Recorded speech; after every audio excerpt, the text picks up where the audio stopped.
तो आज की वीडियो में मैं आपको जानकारी देने जा रहा हूँ यूरिया गोल्ड के बारे में। यूरिया गोल्ड अभी सरकार का नया प्रोडक्ट लॉन्च किया है सरकार ने किसान साथियों के लिए। एक अच्छी खुशखबरी है और खुशखबरी तब ज़्यादा बढ़ जाएगी जब खेत में रिजल्ट अच्छे आएंगे। ठीक है, अभी मैं आपको यहाँ पर कुछ साल्ट के बारे में बताने जा रहा हूँ जो कि यूरिया गोल्ड के साथ में मिक्स किए गए हैं। अभी बहुत सारे किसान साथियों को शायद जानकारी ना हो, सल्फर की, गंधक की हमारी खेतों में बहुत बड़े स्तर पर कमी चल रही है। ठीक है, और नाइट्रोजन की बहुत ज़्यादा मात्रा हमारे खेतों में हो गई है। डीएपी की, डायमोनियम फॉस्फेट की बहुत कमी है और सल्फर हमारे खेतों में लगभग चौथे नंबर का सबसे महत्वपूर्ण खाद है। ये बात ध्यान रखें। तो इसके लिए आप जो भी सल्फर मार्केट से लेकर आते हैं वो 80% 90% साल्ट होता है। ठीक है, लेकिन क्या वो प्योरिटी होती है उस चीज़ की, तो कोई श्योरिटी है नहीं। लेकिन जो हम गंधक लेकर आते हैं, गंधक अगर हमारे खेत में 20 से 25 दिन पहले डाल दिया जाए तो वो 25 दिनों में मिट्टी के लिए वो पूरे पोषक तत्व दे देता है जो कि मिट्टी को चाहिए। ठीक है, अब यहाँ पर किसान साथी तो सतर्क हुए नहीं, लेकिन यहाँ पर सरकार अलर्ट हो गई। सरकार ने गंधक को यूरिया के साथ में मिक्स कर दिया। ठीक है, आप देख पा रहे होंगे यूरिया गोल्ड जो आ रहा है वो गंधक कोटेड है, यानी सल्फर कोटेड। ठीक है, आपको सल्फर में उलझाए रख रहे हैं और यूज़ हो रही है गंधक।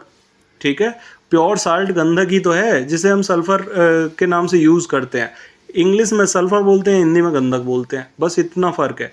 तो यहाँ सरकार ने क्या किया कि यहाँ 37% नाइट्रोजन कर दी जो कि 46% आ रही थी, और यूरिया का जो बैग है उसकी पैकिंग कर दी 40 किलोग्राम की। ठीक है, पहले क्या था कि 50 किलोग्राम यूरिया आता था और उसमें नाइट्रोजन होती थी 40%।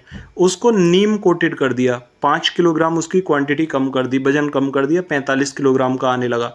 और नीम कोटेड करने से क्या हुआ था कि यूरिया पर सबसे मुख्य जो काम होता है वो ये होता है कि पौधे को वो एक साथ मिल जाए, लेकिन उसके बाद में धीरे धीरे रिलीज होता रहे मिट्टी में, हवा में इतना ज़्यादा वाष्पीकरण उसका ना हो जिससे कि फंगस पौधे में ना लगे और वायुमंडल को भी वो खराब ना करे। ठीक है, लेकिन हम क्या करते हैं, यूरिया की फिक्स डोज तो डालते नहीं है, उसमें पेल के यूरिया डाल देते हैं हम।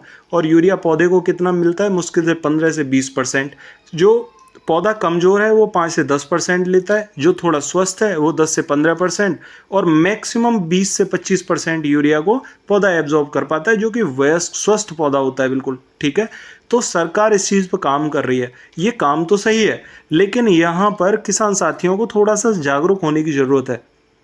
अगर सरकार इस चीज़ को कम करती जा रही है नाइट्रोजन को, तो आपको भी यहाँ नाइट्रोजन की मात्रा कम करके ही खेतों में यूज़ करनी चाहिए। कल को अगर ये बैग छोटे हो गए, 5 किलो 10 किलो हो गए, तो पूर्ति कैसे करोगे इसकी, क्योंकि आपके हाथ में तो लगा हुआ है वही 50 किलोग्राम।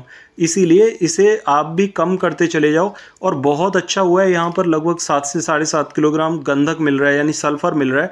और सल्फर के लिए हम जहाँ 450-500 रुपये का बैग लेते थे 5 किलोग्राम का, वहाँ अब हमें ये लगभग यूरिया के साथ में कोट होकर फ्री में मिलेगा और इसके रिजल्ट अच्छे मिलेंगे।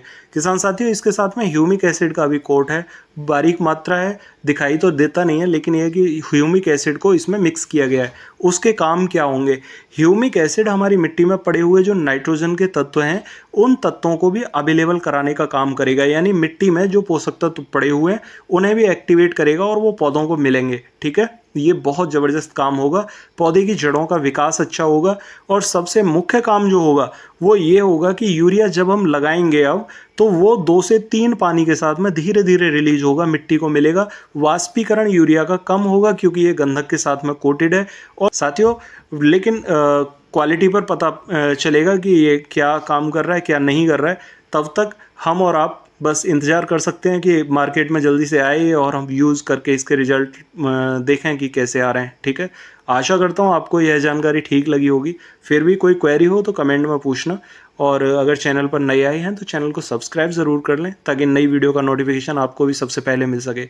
तो मिलते हैं फिर अगली वीडियो में, तब तक के लिए नमस्कार किसान साथियों।